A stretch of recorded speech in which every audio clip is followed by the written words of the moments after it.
Shalom pemirsa Mimbar Kristen, Kementerian Agama, dan seluruh umat Kristen dimanapun saudara berada. Bersama dengan kami kembali Mimbar Kristen Kementerian Agama edisi hari Minggu tanggal 11 Oktober tahun 2020. Saat ini kami berada di Gereja GKPS Jemaat Bogor karena pelayanan hari Minggu ini dilaksanakan oleh Sinode GKPS dengan tema Menjadi Besar Ketika Melayani. Saksikan dan ikutilah.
Mari kita berdoa. Ya Bapa yang di surga, kami bersyukur atas kesempatan yang Tuhan berikan pada kami. Kami bisa mendengarkan firman Tuhan saat ini.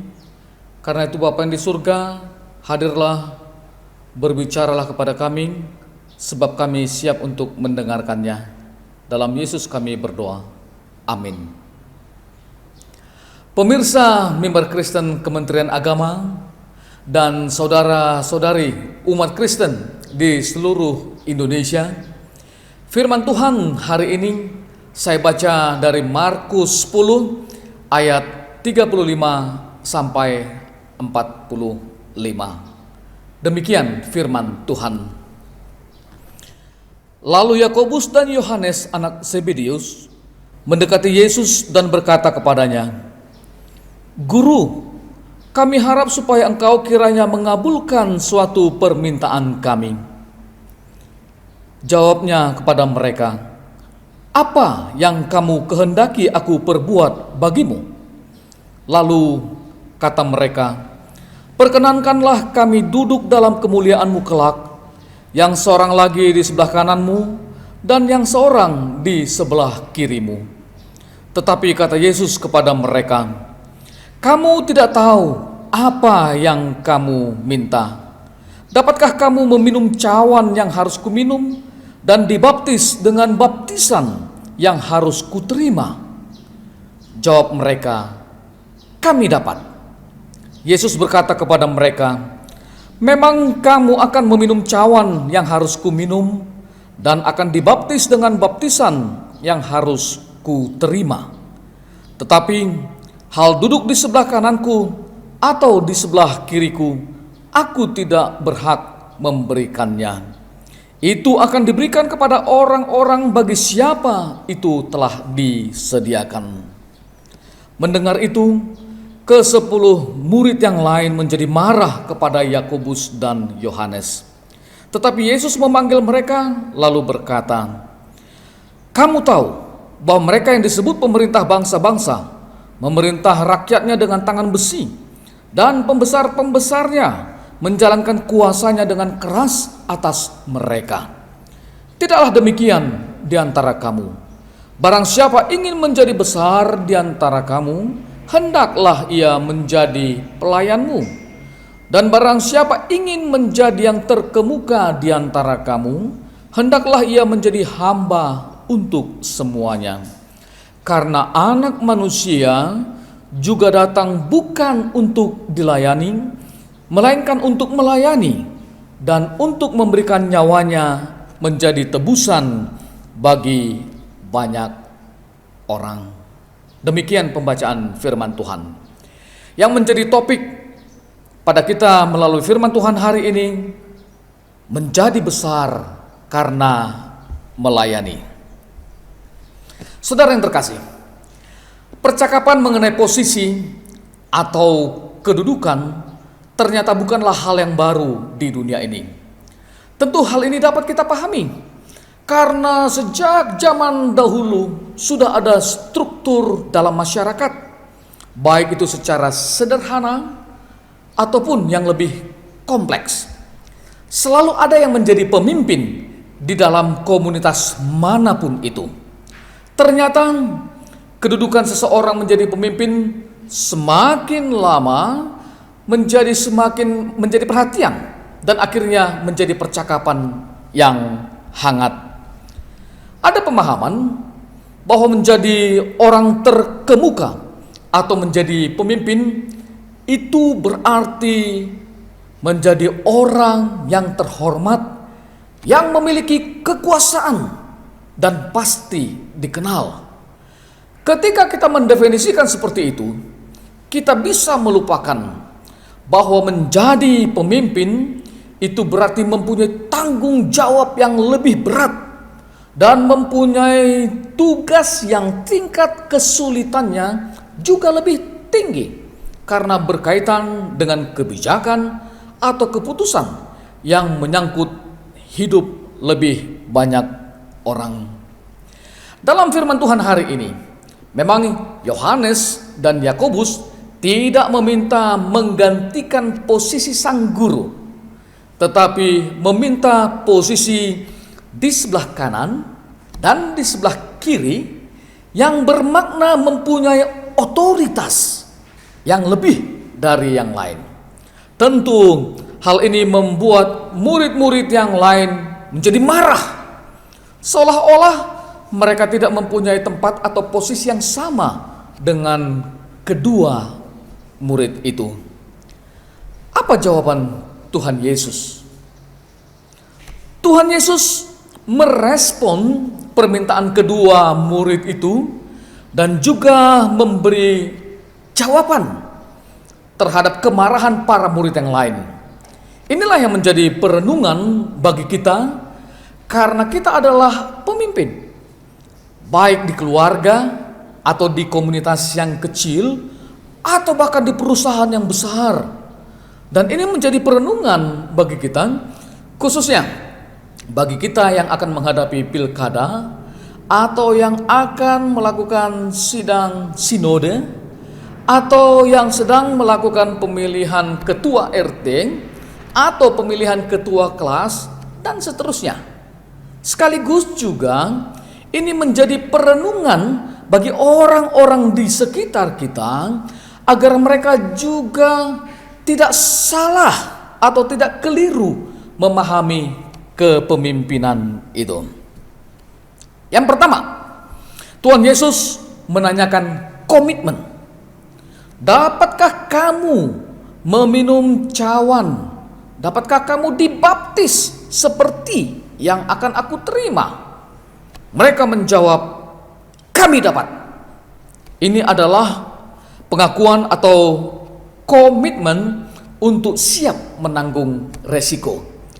Jangan siap untuk menjadi orang terhormat, tetapi tidak bertanggung jawab atau tidak mau menghadapi tantangan.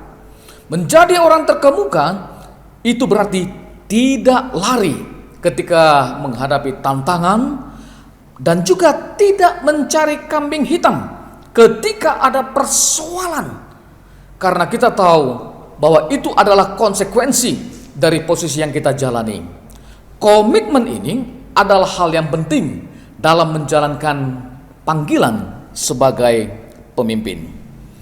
Yang kedua, Tuhan Yesus mengingatkan bahwa duduk di kemuliaan atau mendapat jabatan atau menjadi pemimpin itu adalah anugerah, itu adalah pemberian. Tuhan Yesus mengatakan bahwa itu diberikan kepada yang patut mendapatkannya. Kriterianya bukan pada kita, bukan dari kita, tapi dari pemberi anugerah itu. Karena itu soal kelayakan dan kepatutannya jangan kita paksakan. Ketika kita memenuhi syarat menjadi pemimpin yang sesuai dengan kehendak Tuhan, serta memberikan diri kita untuk menjadi hamba, maka itu berarti kita siap juga menerima kemuliaan itu. Yang ketiga, bagi orang beriman, memimpin berarti melayani, dan menjadi pemimpin berarti menjadi pelayan atau hamba. Jika para pekerja atau hamba melakukan tugasnya, itu berarti yang memimpin mereka ini juga adalah pekerja dan hamba.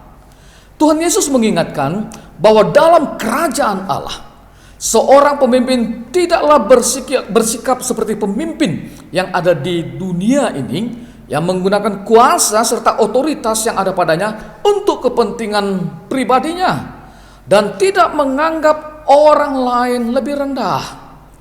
Melayani, seperti yang dikatakan oleh Tuhan Yesus, berarti memandang orang lain sebagai saudara yang ada untuk dilayani, bukan untuk ditindas. Pemimpin yang melayani dan yang memberikan dirinya untuk kebutuhan dan kesejahteraan orang lain adalah pemimpin yang diinginkan oleh Tuhan. Yang keempat, kesediaan berkorban adalah sifat dari seorang pemimpin.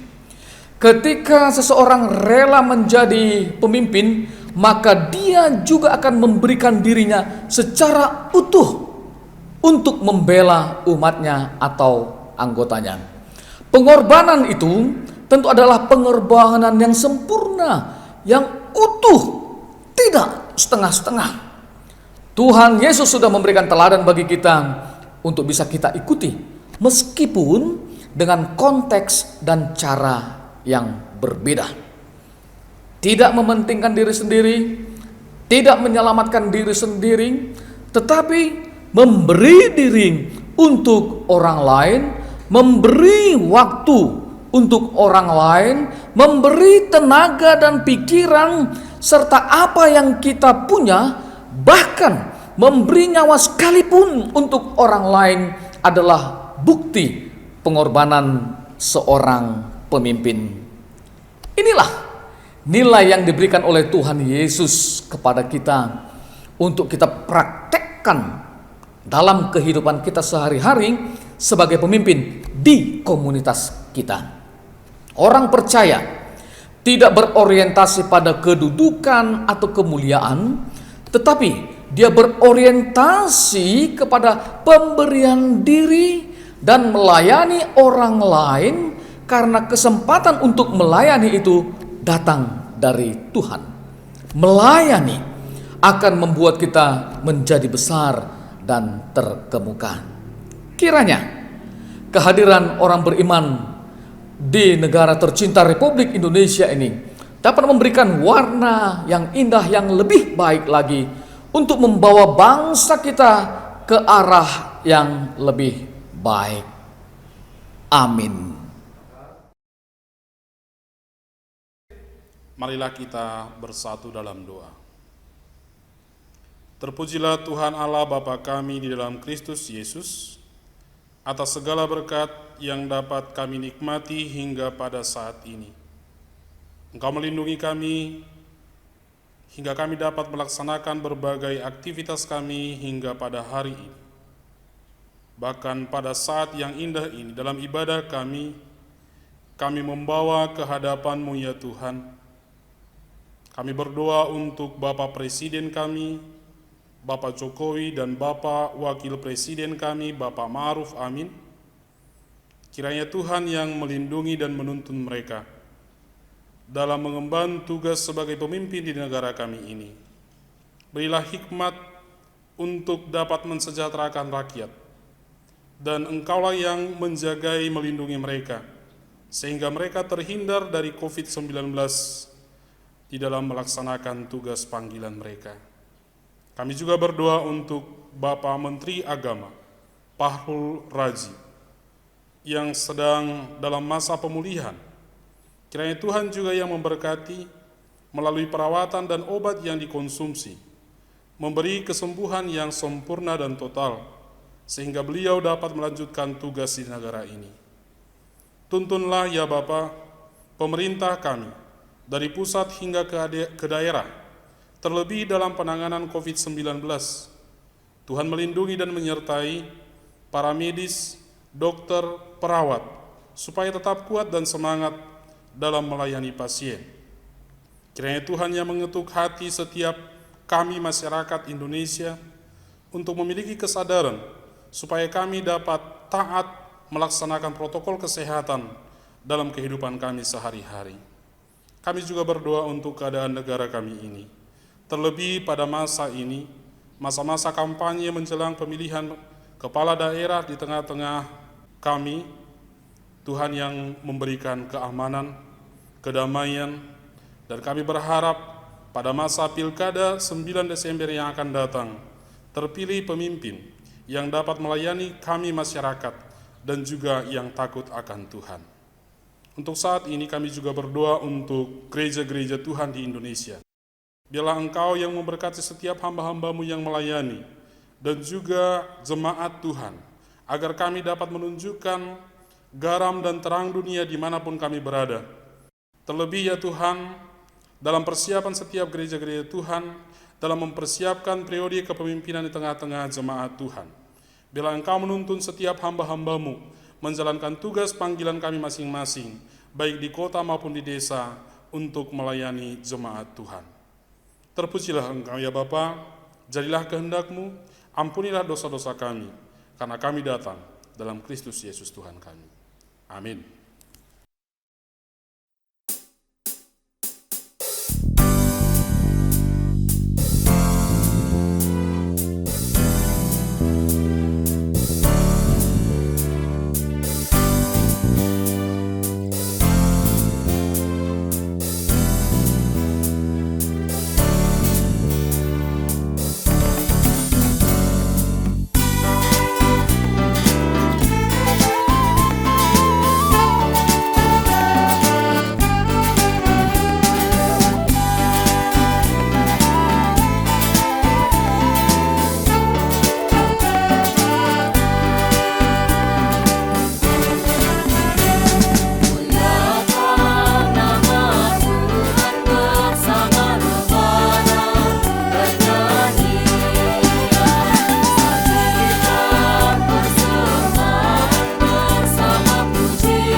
Saudara yang terkasih, kembalilah ke dalam kehidupan sehari-hari, lakukanlah tugas pelayanan dengan baik, dan terimalah berkat dari Tuhan Allah. Tuhan memberkati engkau dan melindungi engkau. Tuhan menyinari engkau dengan wajah-Nya dan memberi engkau kasih karunia. Tuhan menghadapkan wajah-Nya kepadamu dan memberi engkau damai sejahtera. Amin. Pelaksanaan Mimbar Kristen Kementerian Agama edisi hari Minggu tanggal 11 Oktober tahun 2020 telah selesai kita laksanakan. Kami atas nama tim Mimbar Kristen mengucapkan terima kasih kepada Bapak Pendeta Dr. Paul Ulrich Munte, Sekretaris Jenderal Sinode GKPS, serta Pendeta Sarmen Girsang STH yang telah membawakan doa syafaat juga puji-pujian dari PPLMG GKPS Esambel, serta rekan-rekan kami dari Bimas Kristen Kementerian Agama Provinsi Kepulauan Riau. Biarlah pelayanan pada hari Minggu ini menjadi berkat bagi saudara. Tak henti-hentinya kami mengajak seluruh pemirsa Mimbar Kristen Kementerian Agama serta umat Kristen dimanapun saudara berada, patuhi protokol kesehatan. Gunakan masker,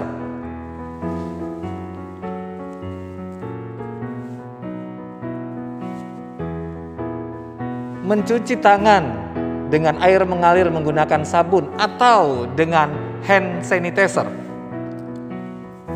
dimanapun saudara berada, dan menjaga jarak dengan orang lain, jauhi kerumunan. Nantikan Mimbar Kristen Kementerian Agama edisi hari Minggu tanggal 18 Oktober tahun 2020. Serta tetap kunjungi website kami, Instagram kami, dan YouTube kami. Subscribe, komentar, dan like saudara menjadi bagian semangat bagi kami untuk terus melayani di masa-masa pandemi COVID-19 ini. Atas nama tim Mimbar Kristen mengucapkan terima kasih. Tuhan Yesus memberkati. Shalom.